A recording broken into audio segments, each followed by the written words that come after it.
Hello மக்களே, நான் இப்போ பீட்ரூட்டு பொரியல் பண்ண போகிறேன்.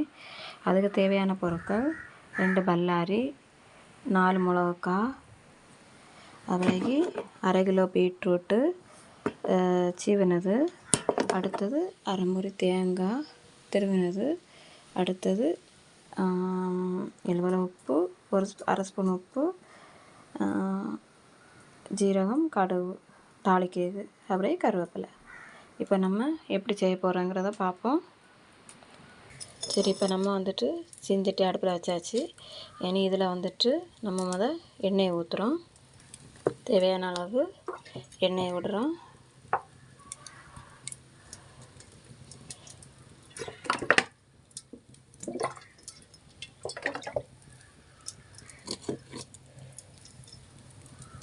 எண்ணெயை விட்டுட்டு அடுத்தது கடுகு போடணும். எண்ணெய் காஞ்சாச்சு. இனி இதுக்கு மேலே நம்ம கடுவை போடுறோம். அடுத்தது கருவேப்பிலை. கடுவெல்லாம் போட்டு முடிஞ்ச பிறகு தான் கருவேப்பிலை போடணும். கடுவெல்லாம் வெந்திருக்கணும், அப்போ தான் டேஸ்ட்டாக இருக்கும். இப்போ ஓரளவு எல்லா கடுவும் போட்டியாச்சு. சரி, இனி கருவேப்பிலை போடுறோம். அடுத்தது நம்ம உள்ளியும் மிளகாயும் தட்டுறோம்.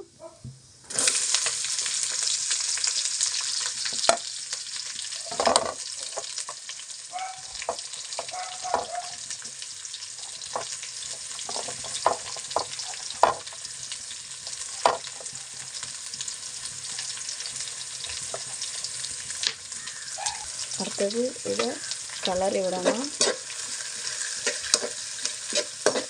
இதனால் கிளறி விட்டுட்டு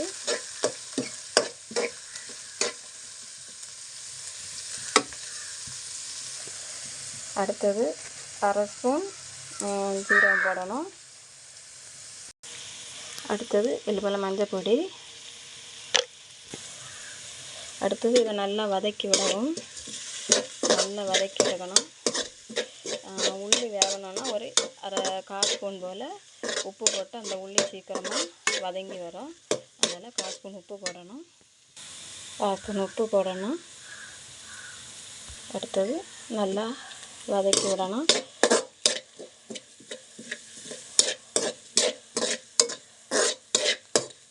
இது நல்லா வதங்கி வந்தோன்னா நம்ம சீவி வச்சுருக்க பீட்ரூட்டை இதில் தட்டி கொஞ்சம் மூடி வச்சு வேக வைக்கணும். லைட்டு ஃப்ளேமில் இது வேகணும். அப்போ தான் நல்லா டேஸ்ட்டாக இருக்கும். ஓரளவு வதங்கி வந்தாச்சு. இனி இதில் நம்ம பீட்ரூட்டை தட்டணும்.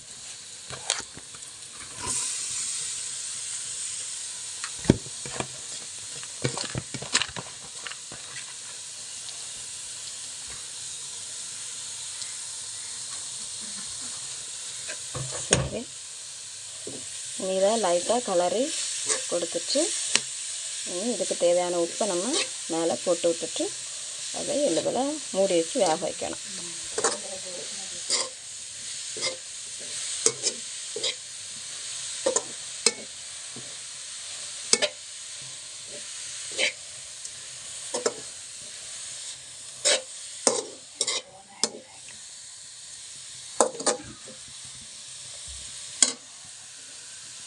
இனி இதுக்கு தேவையான உப்பை போடணும்.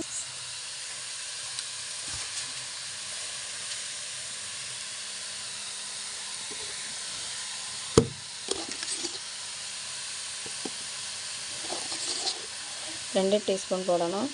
ஆனால் ஓரளவு கரெக்டாக இருக்கும். இனி இதை பையன் லைட்டாக கிண்டி மூடி வச்சுட்டா போதும். கொஞ்ச நேரம் கழித்து நம்ம வெந்தவொன்னா எடுக்கணும். எடுத்துகிட்டு அப்படியே தேங்காயை போட்டு கிண்டி வறுத்து எடுக்கணும். சரி, இனி மூடி வச்சாச்சு. இனி அதிலிருந்து கொஞ்சம் கழித்து ஒரு 10 நிமிஷம் வேக வைக்கணும். சரி, ஒருக்கா மூடி எடுத்து நம்ம கிண்டி பார்க்கணும். இடையிட எடுத்து லைட்டாக கிளறி விடணும். அப்போ தான் அது எல்லா இடமும் கரெக்டாக வெந்து கிடைக்கும். சரியா? அடி பிடிக்காமல் லைட்டாக கிண்டி விட்டோம்னா கலர் மாறிடு. பார்த்தீங்களா? இது அழகாக சூப்பராக வரும். இன்னும் ஒருக்கா கிண்டி விட்டோம்னா அதே பிறகு தேங்காயை போட்டு இறக்கிடலாம். இன்னும் இது எல்லா இடமும் வந்து கிடைக்கும். இல்லைன்னா அடியில் மட்டும் மேலே வேகாது. சரி, இனி மூடி வைக்கலாம்.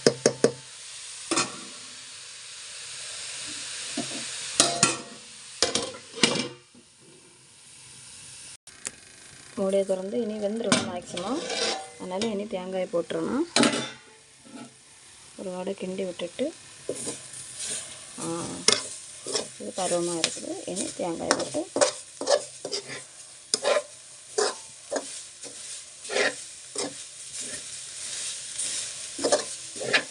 வந்துட்டு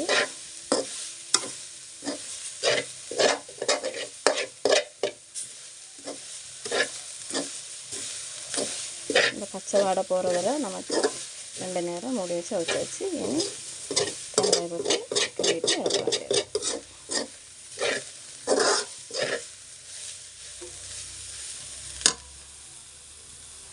தேங்காய் தட்டும்.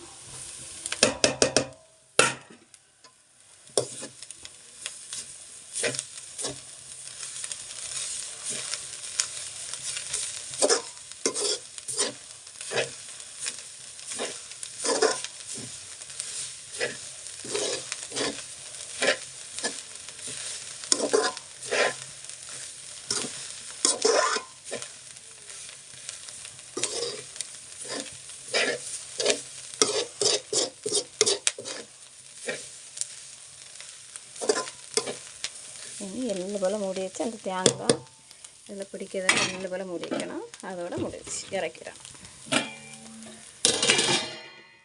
மூடியை திறந்து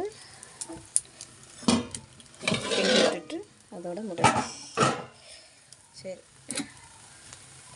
தேங்காயெல்லாம் கரெக்டாக சேர்ந்து கரெக்டாக இருக்கும்.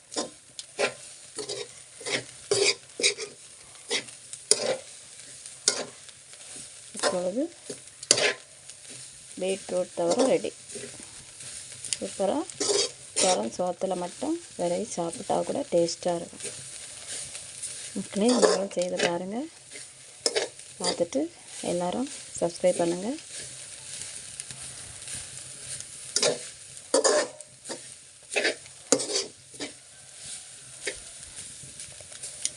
பீட்ரூட் தவிர ரெடி.